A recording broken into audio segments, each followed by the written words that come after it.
তো বন্ধুরা আবার একটা রেসিপি নিয়ে চলে এলাম। দেখো কড়াই চাপিয়েছি, দেখতে পাচ্ছ।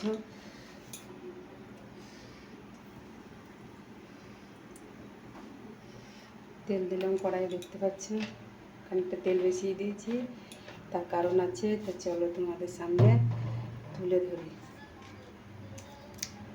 তো এই দেখো 5 ফোড়ন, শুকনো লঙ্কা আর তেজপাতা দিচ্ছি। আর এটা কি বলবো বন্ধুরা, চালদা। এটা চালদা মানে একটা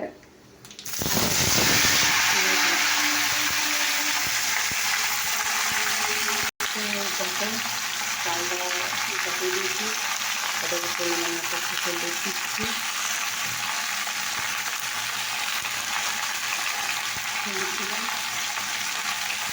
এটা নিয়ে দিলাম।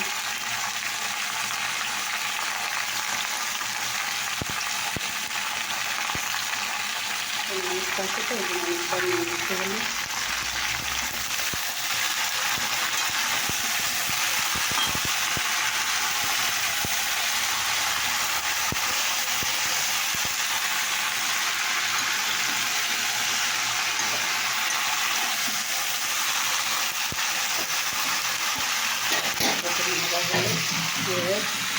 চাপা দিতে হবে সেটাকে।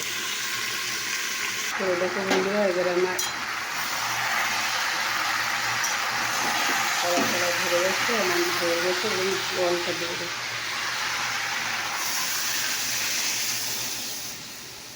জল দিয়ে দিলাম।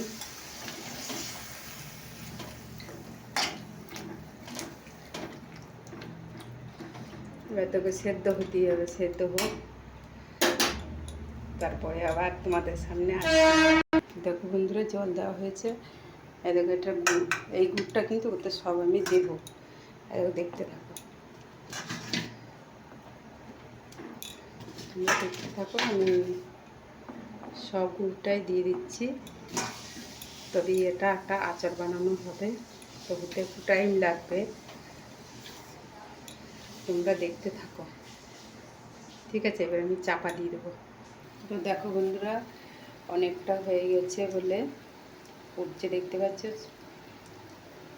আচার হচ্ছে এটা। এই দেখো এই কড়াও দিয়ে দিয়েছি, কারণ একটা কড়াইয়ে আমার হলো না, অনেকটা পরিমাণে হয়ে গেছে বলে এই কড়াটাও আমি দিয়ে দিলাম। আর এখানেও হচ্ছে, তোমরা দেখতেই পাচ্ছ। তো এখন সেদ্ধ হতে একটু টাইম লাগবে, একটু টাইম লাগবে।